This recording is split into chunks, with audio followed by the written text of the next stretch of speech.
భారతదేశపు మహా గ్రంథాలు, కావ్యాల సంపూర్ణ సంకలనం. సబ్స్క్రైబ్ చేయండి తిలక్.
మహారాజా,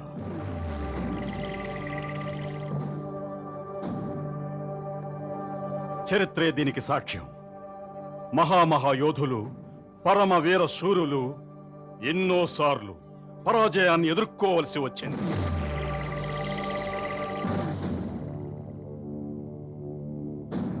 కనుక సంగ్రామంలో పరాజయం అంటే పట్టించుకోవాల్సిన అవసరం లేదు.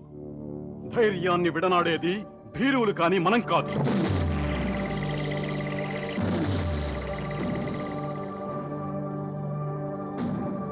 ఒక్కో మారు యుద్ధంలో పరాజయం అనేది తదుపరి విజయానికి నాంది సూచన కావచ్చు. వీరుడు పరాజయం తర్వాత ధైర్యాన్ని విడనాడితే ఎందుకు కొరగాకుండా పోతాడు? ఎందుకు కొరగాకుండా?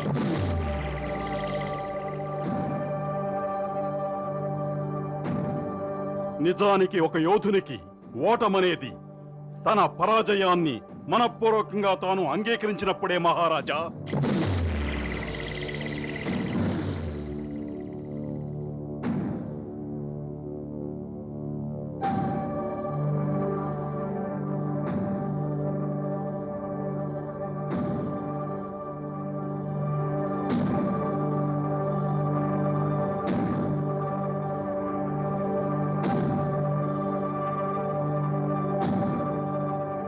యుద్ధంలో జయాపజయాలు దైవాధీనాలు.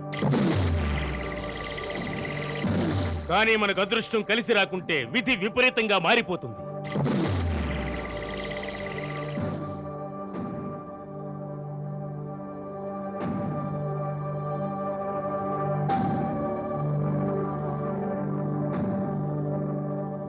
కానీ ఒక విషయం మరువకూడదు. విధి విలాసం ఎప్పుడు ఒకేలా ఉండదు. ఏ విధంగా రాత్రింబవళ్ళు ఒకదాని తర్వాత ఒకటి వస్తూ ఉంటాయో అదే విధంగా మంచి చెడులు కూడా సదా మారుతూనే ఉంటాయి.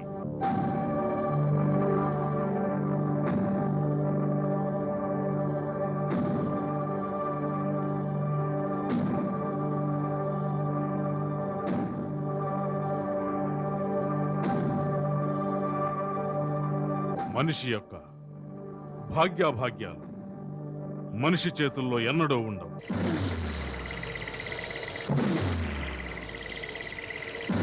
కానీ అతని కర్మలు, ఆ కర్మలు చేయాలన్న దృఢ సంకల్పం మనిషి చేతుల్లో తప్పక ఉంటాయి.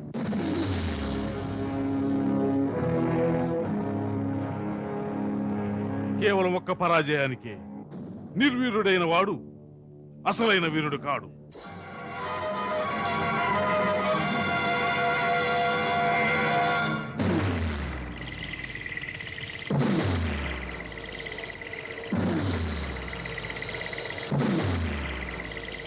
ఏనాడైతే వీరునికి జయించాలని కోరుకుంటుందో అతడు 100 సార్లు ఓటమి చవి చూసిన 101 జయించి తీరుతాడు.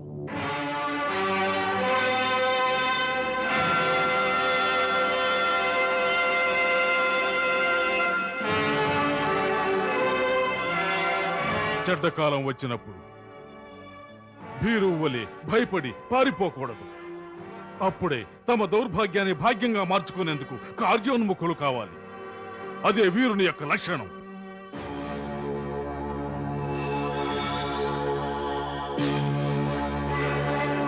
అందువల్ల తమ వంటి మహావీరులైన వారికి ఇటువంటి వ్యాకులపాటు తగదు. అసలు ఆనాడు జరిగింది యుద్ధమే కాదు, అది కేవలం మాయాజాలం మాత్రమే. ఆ కృష్ణుడు ఎన్నో మాయా విద్యలు నేర్చినవాడు.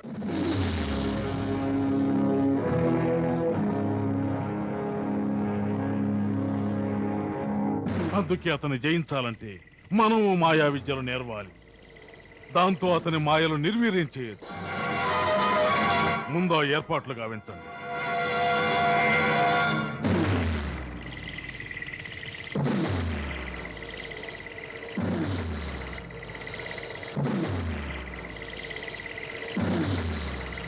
మేమంతా తమ వెంటే ఉంటాం.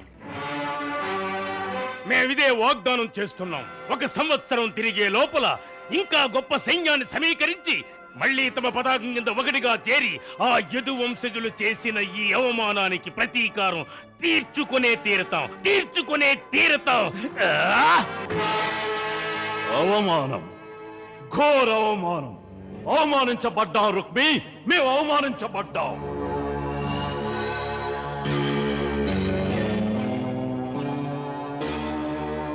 అవమానాన్ని సహించడం సాధ్యమైన విషయం కాదు. ఓటమిని అంగీకరించడం తేలికే, కానీ అవమానం సహించడం తేలిక కాదు. నేటి యుద్ధ రంగంలో అతడు మా ప్రాణాలు హరించి ఉన్నా మేము చింతించేవారం కావు. మాకు వీరస్వర్గమైనా లభించేది. కానీ అవమానభరితమైన ఈ ఓటమితో మమ్మ ప్రాణాలతో వదిలిపెట్టాడే. ఆ అవమాన జ్వాలలో పడి మా హృదయం ఒక శలభంలా మాడి బూడిదవుతోంది, కాలి బూడిదవుతోంది. రుక్మి, ఇంతటి అవమానాన్ని సహించి జీవించడానికే మా మనసు అంగీకరించడం లేదు. రుక్మి, మనసు అంగీకరించడం లేదు.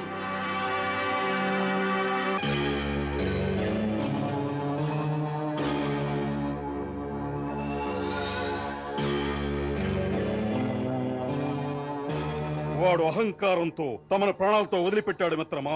కేవలం అహంకారమే. అది వాడి దురదృష్టానికి నిదర్శనం. ఇప్పుడు వాడి దురదృష్టం మన పాలిట అదృష్టంగా పరిణమించింది. అదృష్టంగా. ఒకవేళ తమరే లేకుంటే మేమందరం చెల్లాచెదురైపోయి అనాథమైపోయేవాళ్ళం. ఇప్పుడు అదృష్టం అందుకే తమను ప్రాణాలతో ఉంచింది. తమ నేతృత్వంలో మేము అహంకార యదవంశస్థులను సమూలంగా నాశనం చెయ్యాలి. తమరు ధైర్యాన్ని కోల్పోవద్దు మిత్రమా. తమ హృదయంలో ఇప్పుడు రగులుతున్న ఆ అగ్ని జ్వాలల్ని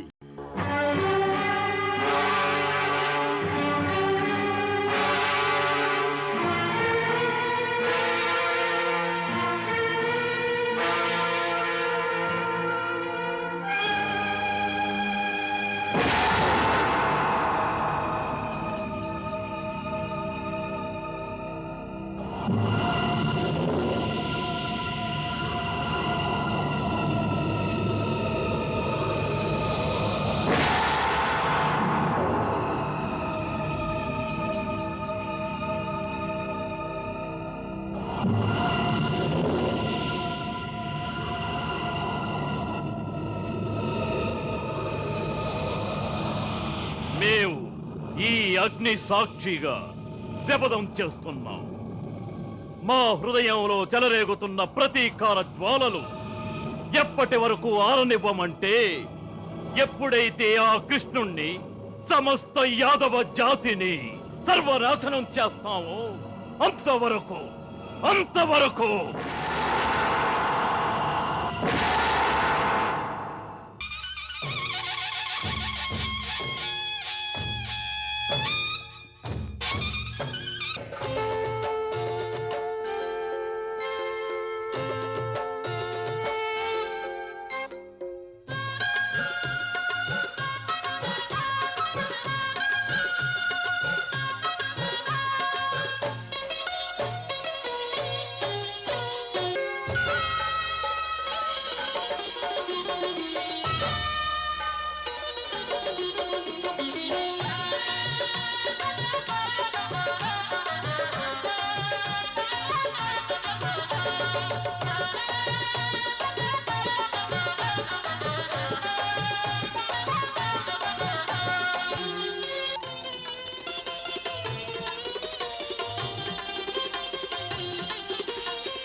మధుర యుద్ధం వలన రుజువైనదేమిటంటే విజయం సదా ధర్మానిదే అని.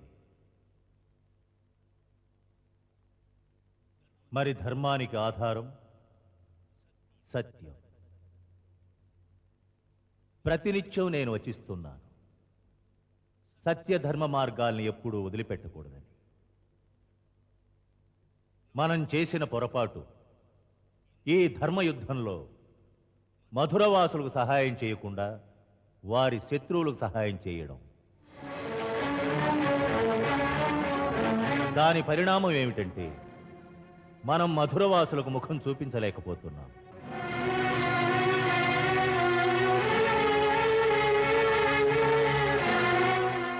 పితామహ, మనం జరాసంధునికి కూడా ఎటువంటి సహాయమూ చెయ్యలేదుగా. మరి తమరి మాట ఎలా అనగలుగుతున్నారు? మహారాజా ధృతరాష్ట్ర, సత్యమనే త్రాసు మనిషి ఆంతర్యాన్ని కొలుస్తుందే కాని అతని యొక్క కర్తవ్యాన్ని కాదు.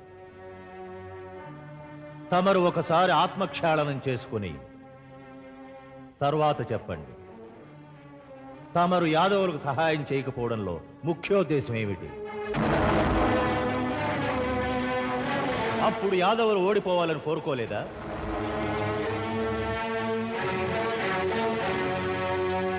తమ అంతరాలలో యోచన రాలేదా? యాదవులు ఓడినట్లయితే పాండుకుమారుల పక్షం వహించేవారు ఎవరు ఉండరనేగా.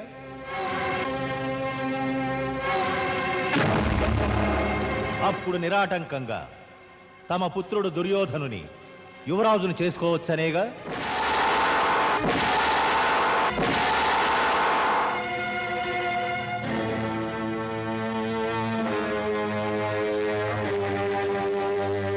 మేము యువరాజు పట్టాభిషేకం విషయంలో ఏ నిర్ణయమూ తీసుకోలేదు పితామహ. అటువంటి నిర్ణయం మేము మీ అందరి అభిమతంతోనే తీసుకుంటాం. మహారాజా, ఎప్పుడైనా తమతో ఈ విషయం చర్చిస్తే ఏదో నెపంతో దాటవేస్తూ వచ్చారు. ఇప్పుడిక వేచి ఉండడానికి వీల్లేదు. రాజకుమారుల శిక్షణ పూర్తి కావచ్చింది. వారు గురుకులం నుంచి రాజధానికి వచ్చారంటే ఇక ప్రజల మనసుల్లో ఈ కోరిక చెలరేగుతుంది. వారి భావిరాజు ఎవరవుతారా అని.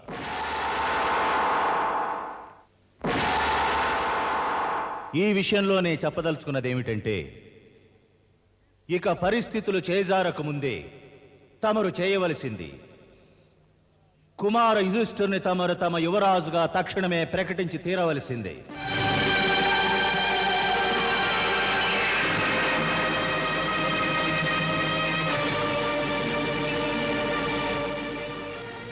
పితామహ, ఇప్పుడే తమతో విన్నవించుకున్నాం. యువరాజు విషయంలో మేమింకా ఎటువంటి నిర్ణయం తీసుకోలేదని. ఇప్పుడు రాజకుమారులందరూ గురువు ద్రోణుల వారి పాఠశాలలో విద్య నేర్చుకుంటున్నారు. యువరాజు పదవిని గూర్చి నిర్ణయం తీసుకుని మేము బాలకుల హృదయాలలో ఇప్పటినుంచే ఈర్ష్యా బీజాలు నాటదలుచుకోలేదు.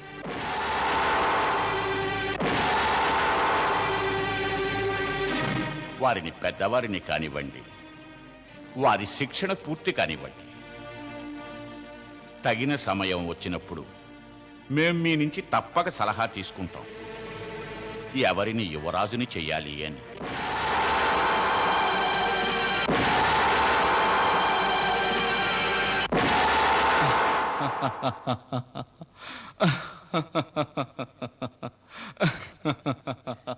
ఏమిటి కృష్ణయ్య నవ్వుతున్నావు? మహారాజు ధృతరాష్ట్రుల వారి తెలివితేటలను తలుచుకొని ధృతరాష్ట్రుల వారు యుధిష్ఠిరుణ్ణి యువరాజును గావించే విషయాన్ని ఏదో ఒక నెపంతో ప్రతిసారి దాటవేస్తూనే ఉన్నారు. అందుకు కారణం ఇదే అయి ఉండొచ్చు. ఒకవేళ సమయము సందర్భము కలిసి వచ్చినట్లయితే తన పుత్రుడు దుర్యోధనుణ్ణి యువరాజును చేయవచ్చని. అతని ఆశ సఫలమవుతుందంటావా?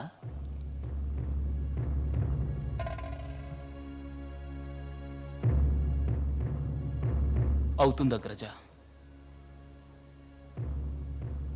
వినాశనం అవుతుంది. కురువంశం వినాశనం అవుతుంది. కురువంశ వినాశనమా?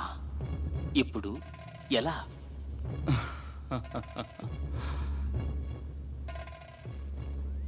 దానికి ఇంకా చాలా సమయం ఉంది అగ్రజ. తమరిప్పుడు దాని గురించి చింతించకండి.